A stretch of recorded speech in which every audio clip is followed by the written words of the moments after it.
মানে বেটার মাথার উপরে বাপ এমন করে হাত বুলা দিয়া কয়, এটা আমার পাগলা বেটা। হ্যাঁ, বা বেটার মাথায় হাত বুলে কয় পাগল, আর বেটা মুসকি মুসকি হাসে। অন্য লোকজন কয়, কিরে তোর বাপ তোরে পাগল কয়, তুই হাসিস, ব্যাপারটা কি? কয় ভাই বুঝবি না রে, এই পাগল বলার মধ্যে যে কি দরদ এটা আমি ছাড়া আর কেউ জানে না। বলে কেমনে? আমি ছোটবেলায় যখন অন্যায় করতাম, ছোটবেলায় যখন ঝামেলা করতাম, তখন অনেকে যখন আমাকে মারার জন্য ধেয়ে আসতো, তখন বাবা আমাকে বুকের মধ্যে জড়ায় নিয়ে বলতো, তোমরা আবার এই পাগল বেটারে কিচ্ছু বলো না, এ বেটাটা আমার পাগল, তোমরা মেরো না। ওই সময় যে বাবাই আমাকে কোলের মধ্যে নিয়ে একটা মৃদ চাপ দিয়ে যে পাগল বলেছে, ওই পাগল বলা আর আজকের পাগল বলাতে বুঝে গেছি বাবা আজও আমাকে ওই আগের মতোই মহব্বত করে।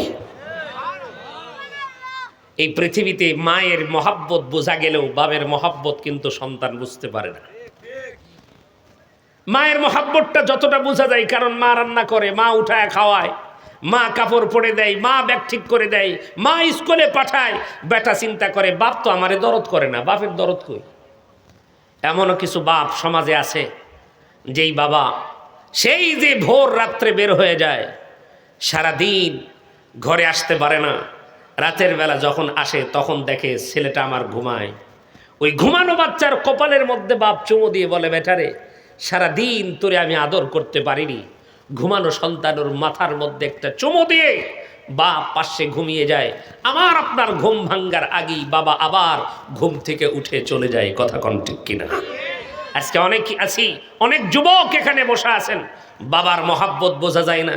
অনেক সময় মনে হয় বাবা আমাকে শত্রু ভাবে না, বাবা বট বৃক্ষর মতো, বাবার দরদ বোঝা যায় না, বরং আপনাকে আমাকে উচ্চ শিখরে উচ্চ আসনে পৌঁছে দেওয়ার জন্যই বাবা দিন রাত মেহনত করে। কথা কোন ঠিক কিনা? আমি এই জন্য বুঝানোর জন্য মাঝে মাঝে বলি, বাবাকে কষ্ট দিয়েন না। একটু যান, যে সকল ভাইরা লেখাপড়া করেন বা অনেক বড় হয়ে গেছেন, একটু মাঝে মাঝে গিয়ে বাবার হাতের সঙ্গে একটু হাতটা লাগান, দেখবেন তাইলে বুঝবেন। আমি অনেক মাহফিল অনেক জায়গায় কথা বলতে গেলে বলি, বাবার হাতের সঙ্গে হাত রাখলে বাবার হাতটা খসখসা লাগে। আমার সঙ্গে যখন অনেক মানুষ মুসাফা করে, তখন অনেকে বলে, হুজুর আপনার হাতের সঙ্গে মুসাফা করলে বেশ ভালো লাগে, হাতটা বেশ নরম। আমার তখন মনে হয়, ভাই তাকে বলতে পারি না, কিন্তু মনে মনে হয় আমার বাড়িতে গিয়ে যখন আমি আমার বাবার হাতের সঙ্গে হাত লাগাই, তখন আমার বাবার খসখসা হাত আমার হাতের সঙ্গে যখন লেগে যায়, তখন বুঝ হয় যে আমার এই বাবার খসখসা হাতের কারণেই আজকে আমার এই হাত তৈরি হয়েছে। কথা কোন ঠিক কিনা? এই জন্য বলি, বাবার মনে কষ্ট দিবেন না। বাবা যে কি জিনিস এটা বোঝানোর জন্য আশরাফ আলী থানভী রহমাতুল্লাহ আলাইহি ছোট্ট একটা গল্প লেখেন। আমি অনেক জায়গায় কথা বলতে গেলে বলি, আমার যুবক ভাইদের উদ্দেশ্যে একটু অল্প 2-1 মিনিটে কথাটা ভালো করে বুঝেন। বাপ এবং বেটা দুইজন একই মানে টুলের উপরে বসা আছে। বেটার বয়স 25 বছর, বাপের বয়স 75 বছর বা 65 বছর, যেটাই হোক, বয়োবৃদ্ধ বাবা আর যুবক হলো সন্তান। ওই যুবক সন্তানকে ডাক দিয়ে কয়, বেটা ওই যে গাছের ডালে একটা পাখি দেখা যায়, বলো তো বাবা ওই পাখিটার নাম কি? বেটাই ডাক দিয়ে কয়, বাবা ওই পাখিটার নাম হলো কাক। পাখিটার নাম কি? পাখিটার নাম কাক। বাবা বয়স্ক মানুষ তো, এই জন্য আবার জিজ্ঞেস করে, বেটা বলো তো ওই পাখিটার নাম কি? বেটা আবার ডাক দিয়ে কয়, বাবা ওই পাখিটার নাম হলো কাক। এ কথা যখন আবার বলছে, তৃতীয়বার আবার বলে, বেটা বলো ওই পাখিটার নাম কি? এখন বেটা গরম হয়ে বলতেছে, কাক কাক কাক। কয়বার বলা লাগে? মানে এক কথা 3 বার বলার পরে রেগে গেছে। বাপ আবার জিজ্ঞেস করছে, বাবা বলো তো ওই পাখিটার নাম কি? চতুর্থবার যেই জিজ্ঞেস করছে, বলেন তো দেখি মেজাজ কি আর ঠিক আছে নাকি? এখন দাঁড়ায় বলতেছেন, এই জন্যই তো বুড়া মানুষ সহ্য হয় না। কয়বার বলা লাগে তোমাকে? থাকবোই না তোমার কাছে, রাগ করে যেই যাচ্ছে, তখন বাপ আস্তে করে বেটার হাত ধরে কয়, বেটা বসো, আসতেছি। বাবাই ভেতরে চলে গেছে, একটা ডায়েরি বের করে নিয়ে আসছে। ওই ডায়েরির পাতা উল্টায়া একটা পাতা বের করে বেটার হাতের মধ্যে দিয়ে কয়, বেটা এই পৃষ্ঠাটা একটু পড়ো। বেটা পৃষ্ঠা পড়ে, আর বেটার চোখ দিয়ে টপ টপ করে পানি পড়ে। মুসলমান বন্ধুরা আমার, বেটাই যখন কান্না করে, বাবাই মাথার উপরে হাত দিয়ে বলে, বাবা কাঁদো কেন? বেটা আস্তে করে ঘুরে গিয়ে বাবাকে বুকের মধ্যে জড়ায় নিয়ে ডাক দিয়ে কই, বাবা ভুল হয়ে গেছে, তুমি আমারে মাফ করে দাও। বাপ ডাক দিয়ে কয়, বেটা মাপ চাও কেন? বেটাই তখন ডাক দিয়ে কয়, আব্বা বুঝি নাই, বুঝি নাই, কারণ এই ডায়েরির ভিতরে যেই কথাটা লেখা, আজ থেকে পড়াই 25 বছরের সন্তানের গল্প লেখা আছে, পড়াই 23 বছর আগের গল্প। তার মানে তখন বেটার বয়স ছিল 2.5 বছর অথবা হয়তোবা 3 বছর। এমন বয়সকালে ঠিক ওই জায়গার ভিতরে বাপের কোলের মধ্যেই বেটা বসা ছিল, ওই বেটাই বসা ছিল। বাপের কোলের মধ্যে বসে বাবার দাড়ি নাড়ে আর বলে, বাবা ওই যে আম গাছটা দেখতে পাওয়া যায়, ওই গাছের ডালের উপরে একটা পাখি দেখতে পাওয়া যায়, পাখিটার নাম কি? বাবাই ডাক দিয়ে বলে, কাক। আবার ডাক দিয়ে বলে, ওই পাখিটার নাম কি? বাবাই ডাক দিয়ে বলে, কাক। ওই ছোট্ট বাচ্চা আবার ডাক দিয়ে বলে, বাবা ওই পাখিটার নাম কি? বাবাই বুকের মধ্যে জড়ায় নিয়ে আদর করে মৃদু চাপ দিয়ে কয়, আমার সোনার মানিক, ওই পাখিটার নাম হলো কাক। বেটাই আবার জিজ্ঞেস করে, বাবা গো ওই পাখিটার নাম কি? বাবাই আবার ডাক দিয়ে কয়, আমার কলিজা রে, ওই পাখিটার নাম হলো কাক। একবার নয়, দুবার নয়, ওই বেটা বাপকে ওই পাখিটার নাম জিজ্ঞেস করেছে পড়াই 25 বার। 25 বার বেটা জিজ্ঞেস করেছে, 25 বার বাবাই তাকে বুকের মধ্যে জড়ায় নিছে আর ডাক দিয়ে বলছে, বেটা ওই পাখিটার নাম কাক। এই যে এতবার বলা হলো, কিন্তু একটা বারের জন্যও কিন্তু বাপ রাগ করে নাই, একটা বারের জন্যও কিন্তু আমারে ঠেকনা দেয় নাই, একটা বারের জন্যও কিন্তু রেখে দেয় নাই। আজকে আমার বাবা বয়স্ক হয়ে গেছে, বাবার মুখ দিয়ে হয়তো একটু কথা বেশি ফুটে, আমি সন্তান সহ্য করবার পারি না। আমি আমার সকল যুবক ভাইদেরকে বলবো, রে যুবক, বাবার মনে কষ্ট দেওয়া যাবে না। বাবা এমন একটা বট বৃক্ষ, বাবা তুমি কেমন আছো ছোট্ট মাটির ঘরে, তোমার কথা হৃদয় মাঝে পড়ছে বারে বারে। বাবা তুমি কেমন আছো ছোট্ট মাটির ঘরে, তোমার কথা হৃদয় মাঝে পড়ছে বারে বারে। বাবা গো বাবা, বাবা গো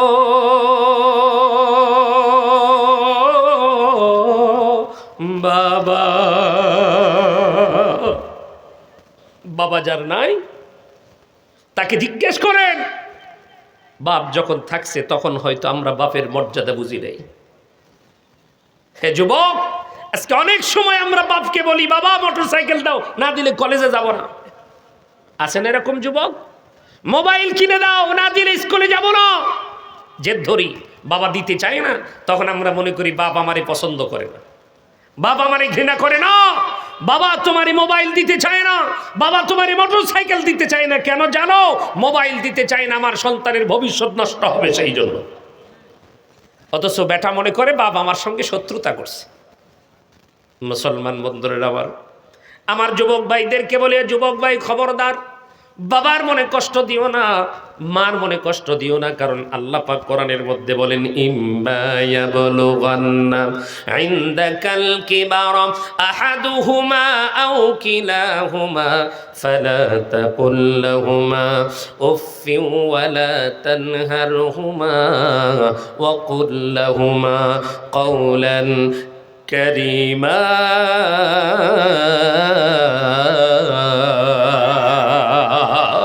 আমার আল্লাহ রাব্বুল আলামিন কোরআনুল কারীমের মধ্যে বলেন, তোমার জীবদ্দশায় যদি তোমার মা তোমার বাবা যদি জীবিত থাকে, খবরদার খবরদার, মার মনে কষ্ট দিও না, বাবার মনে কষ্ট দিও না। মা বাবার মুখ থেকে যদি কখনো উহ শব্দটা বের হয়, তাহলে কিন্তু তোমার জীবনটা বড় নষ্ট হয়ে যাবে। আমার আল্লাহ কিন্তু সহ্য করতে পারে না।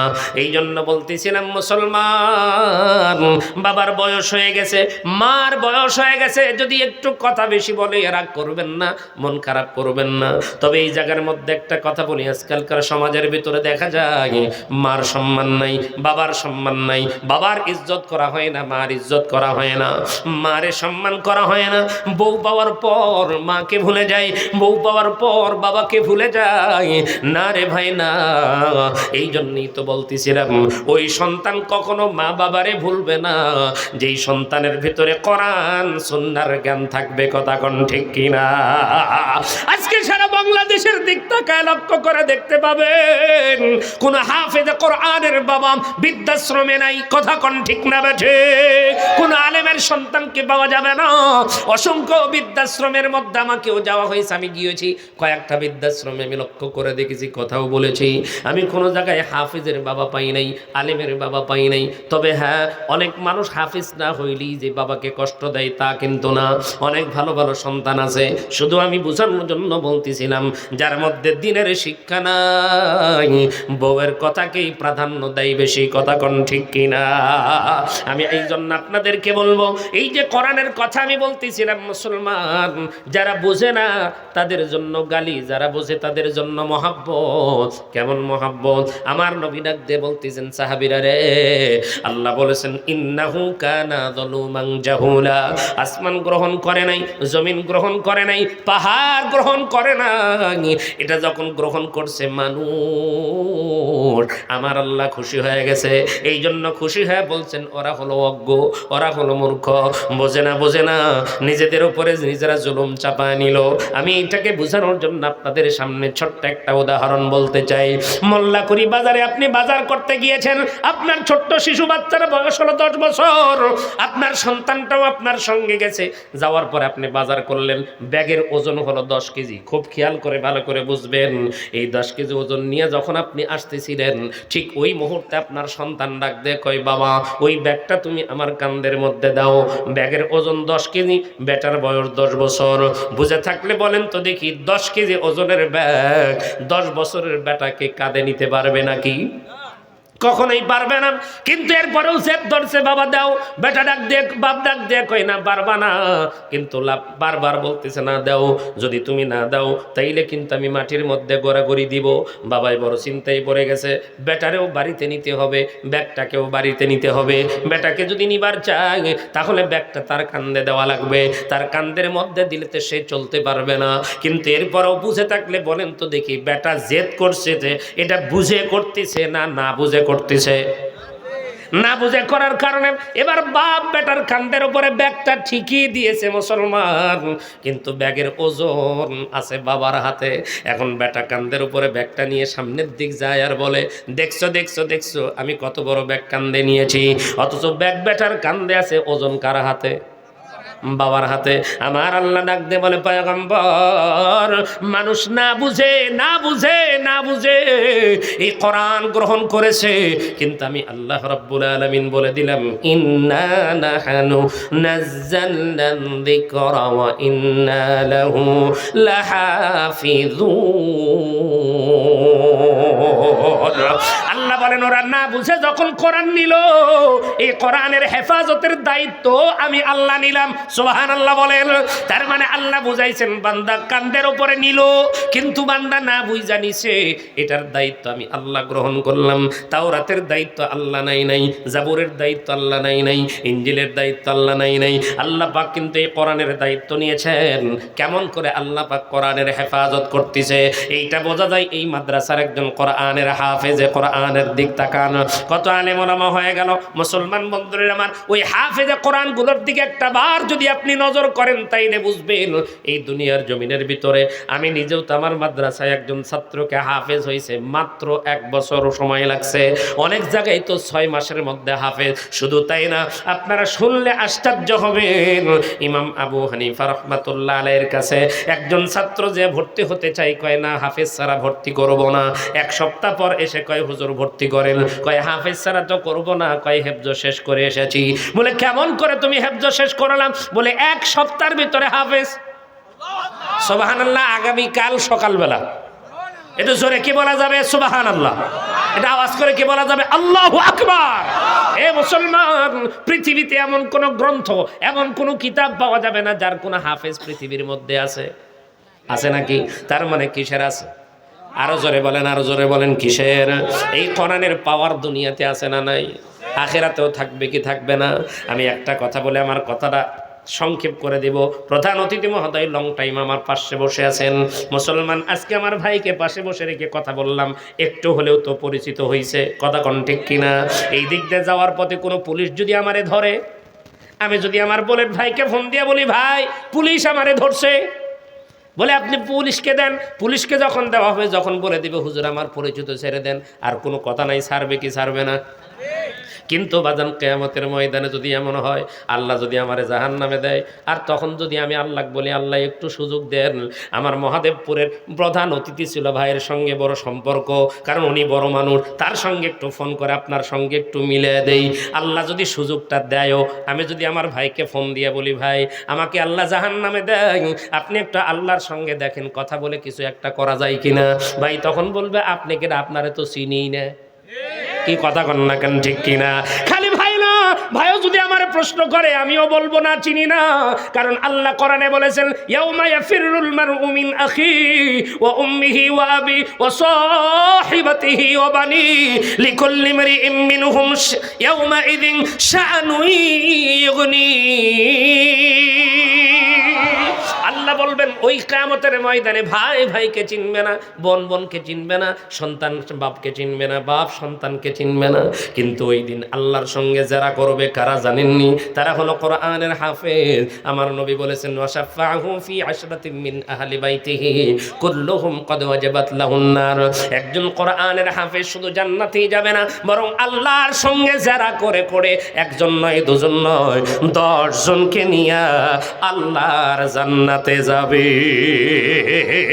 এই শেষ সময় আপনাদের কাছ থেকে একটু জানতে চাই, যাদেরকে মহব্বত করলে, যাদের সঙ্গে চললে, মাদ্রাসা আলেম ওলামার সঙ্গে চললে কাল কিয়ামতের ময়দানে জান্নাতে যাওয়ার রাস্তা সহজ হবে, তাদের সঙ্গে থাকতে রাজি আছি কারা কারা? দুহাত তুলে আমার আল্লাহরে দেখা। নারায়ে তাকবীর, লিল্লাহে তাকবীর। কোরআন সুন্নাহর আলো।